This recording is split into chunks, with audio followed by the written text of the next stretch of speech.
All right, Carrie, I think you should be able to hear me. Carrie, I think you should be able to hear me. Um, I'm gonna wait for Carrie to come back on. There's no telling. I don't know, but we'll find out soon. Carrie, think. Okay, so this is take two because I just tried to do this for the first time ever. The audio wasn't working, and so now I'm going to try to do it again, and hopefully the audio will be working.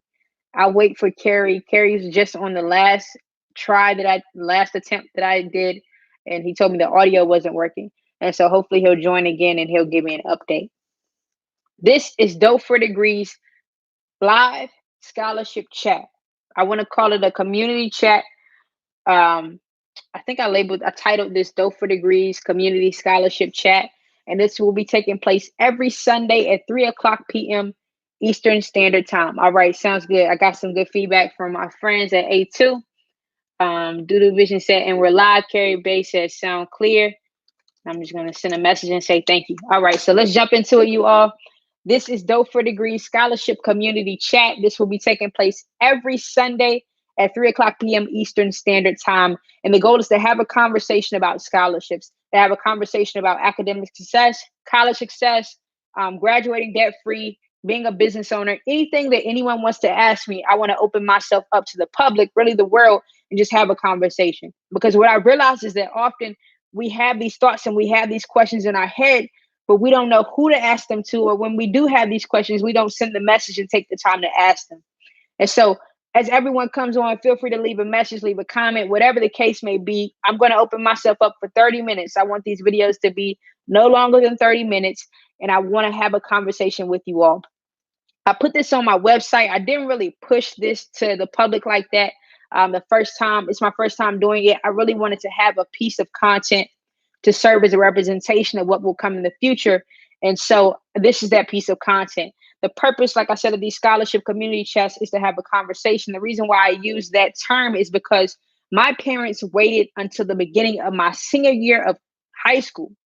This was the fall of 2014 to sit down and have a conversation with me about them not being able to pay for my education in college. My parents were very, very adamant about the importance of a college education. They pushed me in the classroom. They said, hey, if you can get a B, I know you can get an A. We don't settle for less in this household. You give your best or nothing at all.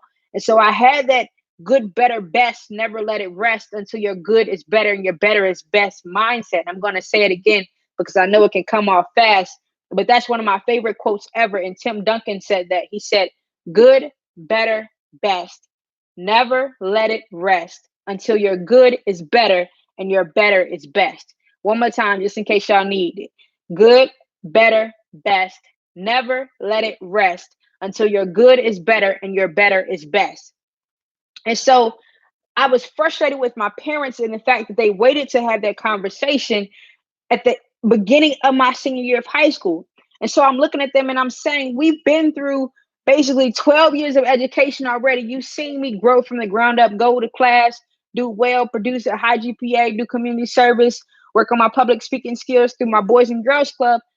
And y'all never told me that y'all couldn't pay for me to go to college. And so now here I am 9 months out from preparing to transition into an institution of higher education. And I don't know where this money is going to come from.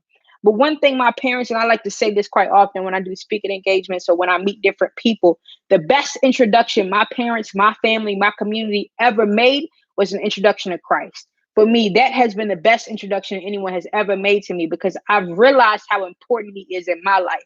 And I can't speak for anyone else. I'm not coming on here to preach to y'all or whatever. But when I share my experience, I want to be clear with everyone that is the foundation. That is the cornerstone. That is the foundation of my success is my relationship with Christ. And so when things break loose in my life, when things fall apart, when everything that I plan doesn't go through, I know to go back there and refer. That's my reference point. What do I need to do to move forward? And so that's what I did. I went to him and I was like, okay, God, obviously my parents can't afford to send me to college. I'm not going to school and taking out student loans because it doesn't make any sense to me. Why would I go get an education to increase my earning potential and tack on debt Like, that doesn't make any sense to me. You want me to leave the comfort of my home, go to somebody else's college or university, study whatever they tell me to study, do whatever they tell me to do, go into debt only to get the degree that has their name on it and my name on it, for someone else to tell me that it's worth X amount of dollars as a salary. And now I have to take that salary, pay for my cost of living, and pay back these student loans. That financially and logically, that never made sense to me. And so I also have the thought process of, well, okay, so I'm not going to go to college and take out student loans, but I've worked too hard to get to this thing, quote unquote, called college, to just let it fly by. Because I say this quite often, this was my ticket out of my city. Thank you, Doodoo Vision. I appreciate that. He said, you are wise beyond your years. I knew college was my ticket out of my city. And if you've watched any of my previous content on YouTube or anywhere, you know I love Danville, Virginia. That is my hometown, Danville, Virginia, where I was born and raised. I love my city, but I knew I had to get out of my city to do what I was supposed to do what I'm purposed to do. It was big. It's bigger than me. It's bigger than Danville. It's bigger than anything that I could imagine. It comes straight from God. And so I know whatever comes from him is excellent. It's beyond our wildest dreams. And so I said, I got to push through. I got to figure this out. And I started talking to my community members. I started talking to people who love me, who were invested in my success. And they were constantly telling me, Danielle, you need to apply for scholarships. Now, there were a few reasons why they were telling me that I needed to apply for scholarships, but I'm going to give you three. The top reason was because I had a high GPA. I had a 4.1 GPA coming into my senior year of high school. I had I think I was ranked number 7 in my class. I was number 8 or 7 in my class coming into my senior year. I had more than 200 hours of community service logged via the work I'd done through my Boys and Girls Club. A special shout out to the Boys and Girls Clubs of the Danville area. They invested so much into me and they changed my life. And so that was reason 1 and 2, my high GPA and my community service. And then the third reason was because I had a story, my personal story. If you haven't watched any of my content or you are not familiar with me, then I say it often. I say it quite often. My parents, I grew up in a dual parent household. I had my mother and my father in my household. They worked the same jobs for more than 20 years. My father was an electrician. My mother was a banker. And so my mother, she would often say, thank you, Free. I appreciate that. Free said, I couldn't agree more. She is very wise indeed. Greetings, everyone. Greetings, everyone on the chat. I appreciate you all for joining. And what's up, Cab? Everyone, Cab, Carrie Bay, Free, Doodoo Vision, everybody. Hello, hello, hello. But I forgot my train of thought. Somewhere with scholarship. Grew up in a dual parent household. I had both of my parents in my household. They were very influential in seeing their work ethic and seeing them get up to go to work every day. And they pushed college. But by the end of my sophomore year of high school, both of my parents were really, really ill. And their illnesses and health concerns and health issues forced them to retire from their respective jobs. And so at that point in my life, neither of my parents were working. My life changed. The household dynamics changed. The household finances changed. And so now I'm in pressure. I'm under pressure. Okay. I still have to get up every day, go to school, keep a smile on my face, do well in the classroom because of this thing called college that I need to be prepared for. But I also have to make sure I'm emotionally stable. I'm emotionally whole. And that was a traumatic experience, something I'm working through now as an adult to recover and heal from, because there's so many layers to that situation. But what I learned is that I will work myself through my problems. And it's not an avoidance, like it's not to avoid the issue. But when something's going on, like traumatic or chaotic, I'll process my emotions, but at the same time, I double down on work. So I do even more work than I was doing before to help cope and work through things. And so that's what I was doing. And so that impacted my scholarship experience my senior year when they told me they couldn't afford to send me to college. They couldn't pay for it. And so what happened was those three points, everyone kept expressing when I kept asking them, how do you get money for school? The GPA, the community service, and my story, my personal story, translated into more than $100,000 in scholarships in 5 months during my senior year of high school. I applied for more than 30 scholarships my senior year of high school. This is the spring of 2015. I didn't really put my head down and I didn't really start grinding until January of 2015 when I was about 5 months out from crossing the stage to get my high school diploma. I applied for more than 30 scholarships and won 14 of them, totaling more than $100,000. And so I took that money, I enrolled in Virginia Tech in the fall of 2015, began my undergraduate career. I majored in multimedia journalism. I founded my company, Dough for Degrees LLC, after having a conversation with my sister and my mentor about the importance of people graduating debt free and having my own scholarship experience, and them saying, you really need to start a company out of this because you have something. You have something that can change your life. I was 18 years old when I founded Dough for Degrees. I didn't know anything about business. I only knew the word CEO and profit, but I was under the guidance and leadership of two people who are very selfless, very kind, and very diligent, Mr. Thomas Harrelson and my sister. And so that translated into changing my whole life throughout my college experience. I graduated debt free from Virginia Tech on May 17th of this year, 2019, having earned more than $200,000 in scholarships. And so I doubled my earnings when I was in college. So for anyone who's looking to figure out exactly, can you earn scholarships in college? Because I get that question so often. The answer is yes. You just have to put in the work. You need to grind. You need to commit yourself to the process. And that's the biggest thing that is everyone's hiccup, is a commitment. I'm not willing to make the commitment. And when I say commitment, I mean committing to what you said you would do long after the initial feeling you had in that moment has left. So when I promised myself I would go to college and graduate debt free, I promised myself in that moment, I was exuberant. I was happy. I was nervous. I was anxious, but I'm like, let's get it. And 3 months later, I'm like, this ain't for me. This is not for me, because all these rejection letters keep coming back. People are not giving me money. I don't know why. I have a good GPA. I have a story. I have community service. I have everything that would place me in the category to be a quote unquote winner of their scholarship. But I'm getting more rejection letters than I am acceptance letters. But now hindsight is 2020. And what I've realized is when you have faith requires you to have patience, because you can't have faith and have doubt and worry. Those override your faith. When you're faithful, you have to be patient and allow God to work on you and work the situation out. So I'm going to take a look at the comments. Let's see. Free said, look what you've done with all that pressure, diamond in the rough. I love you, Free. Here you go with that mushy gushy stuff. Free said, congrats again, sis. So proud of you. Carrie Ray dropped some diamonds. Mr. Jafrida Gordon, hi, cuz. How you doing? I hope you're doing well. LJ Free True. So, like I said, the point of this scholarship community chat, which I want to speak to the world, is every Sunday at 3 o'clock p.m. Eastern Standard Time. I'm coming live for 30 minutes max. Like 30 minutes, we're going to cut it off. I'll see you next Sunday. Y'all can check out my videos throughout the week and check out the website, doughfordegrees.com, to learn more about the products and services we have. I'm going to drop that in the back chat, but in the chat rather, www.doughfordegrees.com to see our website and more. And so I told you my story. You got to learn a little bit about me. In the coming weeks and months, you will continue to learn more about me. But I want to answer any questions you all have about scholarships. And so we're currently at the 13-minute mark. And so feel free to drop any questions in the comments below, and let's just have a conversation. While I wait for questions to come in, because I definitely will pause and answer any questions, I want to say that regarding time, right now it's the summer of 2019. Parents and students are preparing to go back to school. Teachers are preparing their classrooms to teach the students. And what I want everyone to know is right now is the perfect time to apply for scholarships. The summer and your breaks, your winter breaks, are the most important time you have to maximize your opportunity to win this money.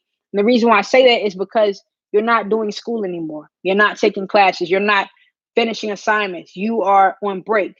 And what I would do, sometimes I would be so committed to the process, committed to seeing the maturation of my success or the fruition of all of my hard work, that I would absolutely write essays for scholarships at the Thanksgiving dinner table. And I had no regard for what anyone had to say, because no one was putting up a dime to pay for my education. I was busting my butt to get that money. And in one of my previous videos, I don't know which video it is, I mentioned the concept of leveraging. And I spoke to the importance of OTP, OTM, and OTR, other people's time, other people's money, other people's resources. And so OTT, y'all check that out. I don't know which video it is. It's a couple videos back. I know that. So I saw some questions. Cab said, Danielle, when should a student start the scholarship process? when should a student start the scholarship process? So this is my advice, because now having graduated debt free, I'm more aware of what it takes to win scholarships. You have to start cultivating the scholarship winner, quote unquote, at a very young age. So if you just had a newborn, let's just go there. Let's go there. If you had a newborn, you want to teach that kid how to be kind, how to be selfless, how to be diligent and commit to things. Those characteristics, those habits are very important pillars to success in regards to being a scholarship winner. Those habits. There is a series I did earlier this year. It was the pilot version of this, knowing that I was going to do this, but I didn't really tell the public. If you go to Dope for Degrees YouTube channel and you check out, I think that's what it's called, our Scholarship Success Series. We did it on Facebook Live, but I uploaded all that content to YouTube. There are 5 videos. There's a video for 9th graders, 10th graders, 11th graders, 12th graders, and undergraduate college students. In each of those videos, I give at least 5 tips for each type of student to be successful. And so it's on Dope for Degrees YouTube channel. You can watch all those videos and check that out. But I say start them very young. Now, what I will say is that you can actually win scholarships in middle school. You can actually win scholarships in middle school. So you can start the scholarship process as a newborn, as a baby. It's different layers to that. It's different levels to that. But I think the most important thing I would say is that build, or how do I say this? Place your child in uncomfortable situations that will force them to grow. And by doing that, teach them that it's more important that your character and integrity shines through above your circumstances. And what I mean by that is, when my parents got sick, especially my mother, that was a very uncomfortable and traumatic situation. But what I realized quickly is, though everything in my life was falling apart in that moment, it did not give me the right to be a bad person. I still had to be a good person. I still had to be kind. And so those things, it may not seem like I'm giving you a definite answer, Cab, but I'm trying to tell you, I might come back and shoot a video on this later this week to explain it more, but start the scholarship process off young. Teach them how to be a good person. Teach them how to care about the community. Teach them how to do community service and give back without expecting anything in return. That's the biggest thing I'll say. When you get to middle school, you definitely want to start finding scholarships, creating a list of scholarships, whether that's a spreadsheet, whether that's, a spreadsheet, you can write it in a notebook, however you want to do it, and collect a list of scholarships so that your students can apply for. One thing I will say my mother did, she did several things I'm extremely grateful for in regards to my academic success and my college success. But by my freshman year of high school, my mother had this blue binder, and I actually have the binder now.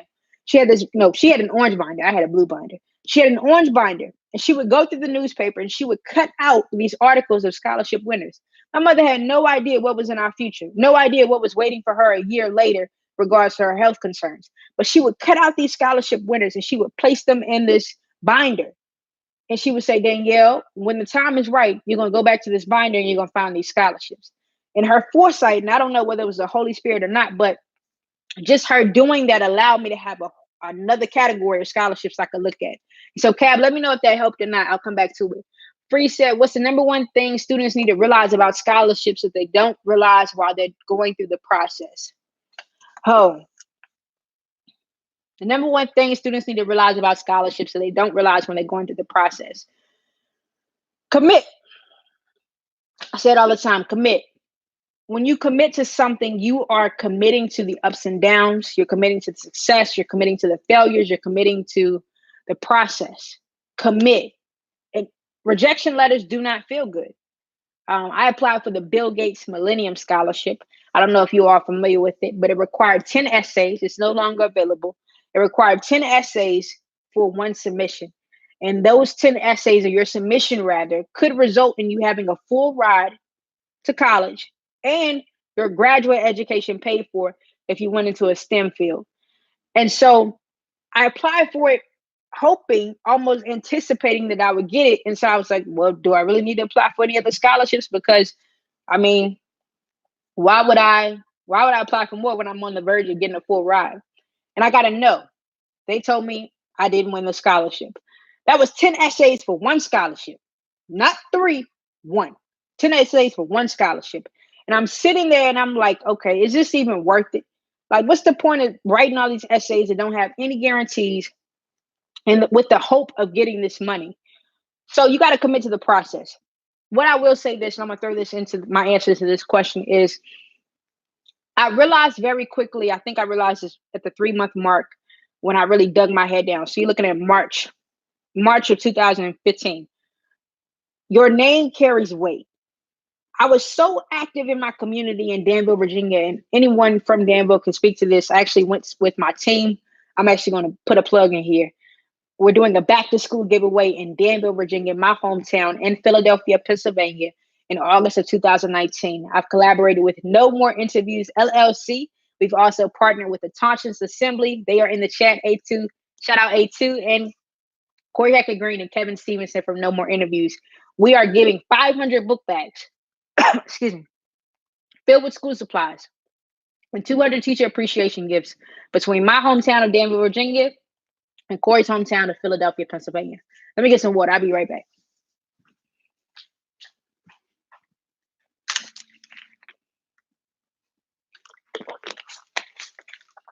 So we're giving 500 book bags between my hometown of Danville, Virginia. That's right, in your bag, in my bag too. I'm gonna drop that website too, so y'all can check it out. In Corey's hometown of Philadelphia, Pennsylvania. The Danville, Virginia event is on August 3rd at the Boys and Girls Club of the Danville area. I just did a video on that. It's on my YouTube channel. Check it out. The Philadelphia event is Sturgis Playground on August 17th. So y'all go check out all those details. I just lost my train of thought regarding where I went with that. But to go back, we were in Danville this weekend for promotion for the Danville event. We were beating the streets, had our boots on the ground on the 19th. It was hot outside. It felt like 100 degrees, but we were getting the word out to the community. And as we went to all these different places, these restaurants, people were like, "Hey, Danielle, hey, how are you?"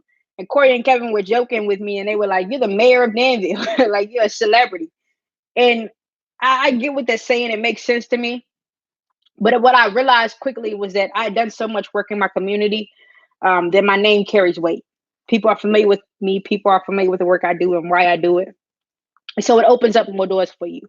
When you're applying for scholarships, excuse me, when you're applying for scholarships, you're putting your name out there to people you may never meet.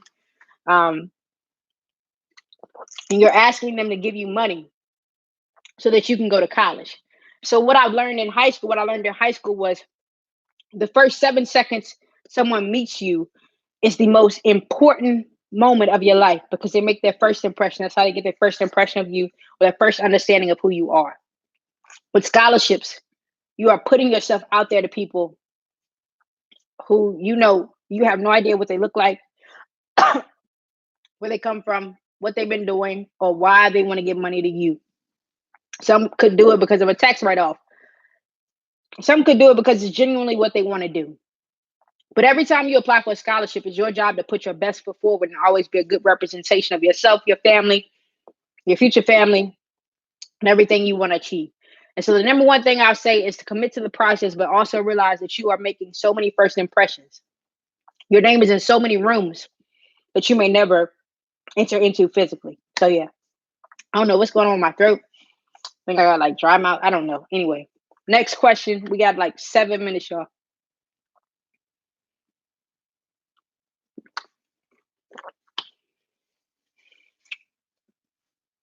Got 7 minutes. What I will say about the In My Bag tour. I go with the In My Bag tours to give back to our communities.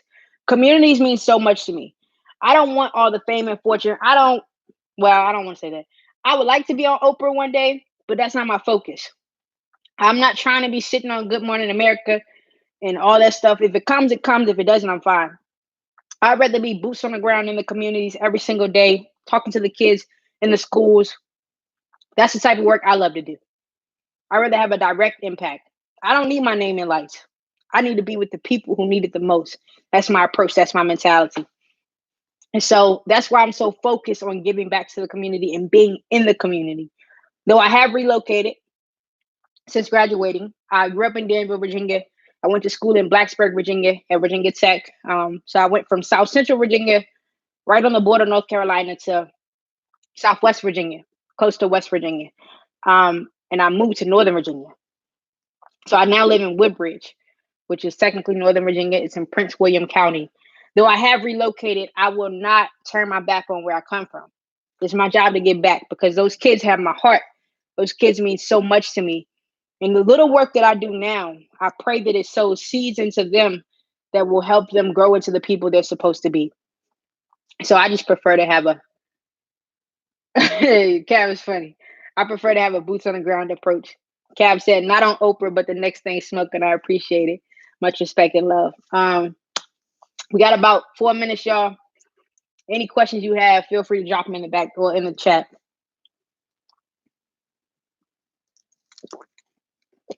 I kind of like this. I was scared at first. Not that I'm scared of like doing live things, but I just didn't know how this stuff worked. I'd never done it before. Once again, thank you, Carrie, for the feedback. TMH Global said, that's my buddy, that's my business partner, my mentor, Thomas Harrelson.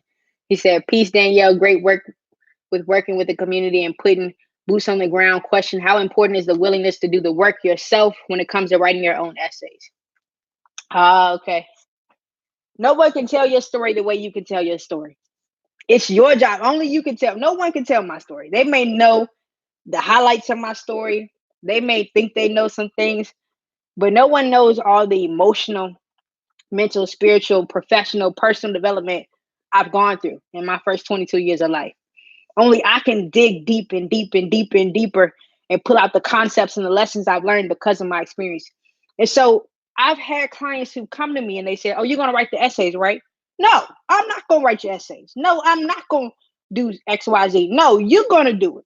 It's your job to take responsibility for what you want. If this is what you want, you got to put in the work. No one did it for me. No one did it for me. And if you come from, and I hear this a lot, and I'm not trying to throw shade or anything, but students who are privileged, students who are used to getting everything handed to them, hey, if that's what you grew up in, that's what you grew up in. You had no control over it. I understand it. But what I'm going to tell you right now is I'm going to love you hard and I'm going to love you tough. And I'm not going to sugarcoat anything and I'm going to give it to you straightforward. So no, you're going to have to put in the work. I don't care how hard it hurts. I don't care how bad it hurts. I don't care if you're crying or whatever, you're going to put in the work. And so it's very important that you write your own essays. Because what you'll learn is you'll learn how to become a better writer by writing your own essays. And I learned very quickly, Thomasina, all right, free, here you go. I'm going to kick you out of the back chat. No, I'm playing. What I'll tell you is that I learned very quickly that there are two skills everyone will need in life. Your ability to speak and your ability to write. It does not matter where you go. It does not matter where you come from. It does not matter what you aspire to be. You will always need to be able to speak and write. And if you work on those two skills now at a young age, there's no telling where it can take you throughout the rest of your life. And so those two skills have been my focus the first 22 years of my life, my ability to speak and my ability to write. I had a speaking engagement this morning at Christ Community Church in Pinhook, Virginia. And I spoke to an audience that doesn't look anything like me. But I had practiced that skill so much that it shined in that moment. And so what I'll say is it's very important that you write your own essays.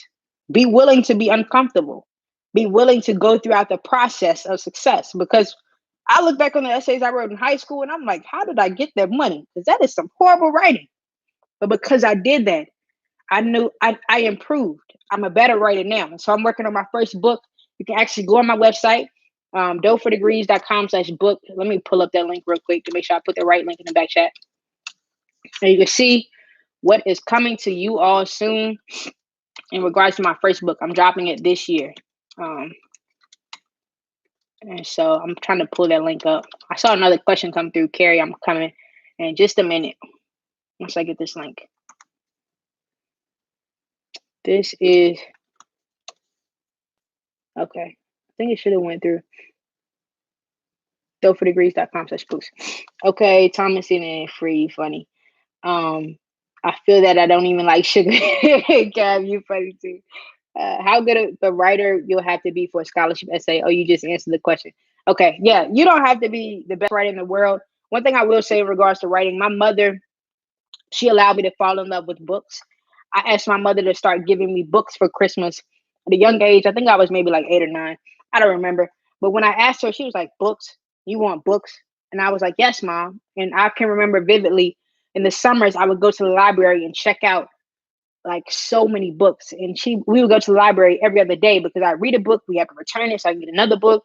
And she was like, Danielle, we're going to the library more than we're going to the grocery store. And we need food to live. Why do you love books so much? I was like, Mom, reading these books just takes me to a whole different world. There's something about it that I can't really explain to you. I know what time is saying that. Y'all funny. Y'all cracking me up right now. But by reading those books, I got a better understanding of how punctuation and grammar, and those things that are essential to writing, of being a great writer, how important they are. So it also taught me how to tell stories and how to entertain someone through your words. And so I will also encourage you to read books if you want to write essays to win scholarships, and read books in general because it'll make you, it'll help. You'll be smarter, you'll be able to have better conversations, and you'll grow. But no, you don't have to be the best writer in the world. Okay, y'all, it's 30:57, 31 minutes. So that's gonna wrap up today's conversation. As always, join me next Sunday, 3 o'clock p.m. Eastern Standard Time.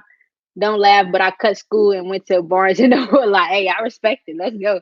I wish I could have done that, but I would have got my tail beat. So that's a no-no.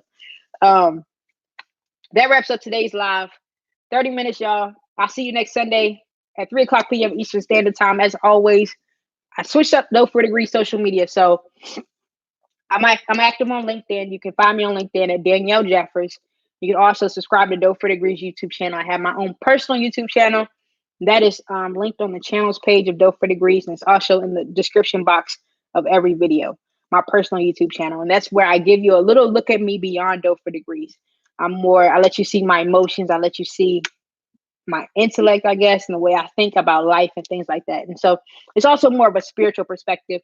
So I try not to overflow Dope for Degrees with the spiritual perspective, but hey, I'm not going to be different for anybody. I'm going to be me. But I also have an understanding of the difference in the United States, the separation between church and state.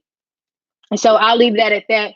I will see y'all next Sunday at 3 o'clock p.m. Eastern Standard Time. Thank you for joining me. Hope you all have a great day. I love you. Talk to you soon.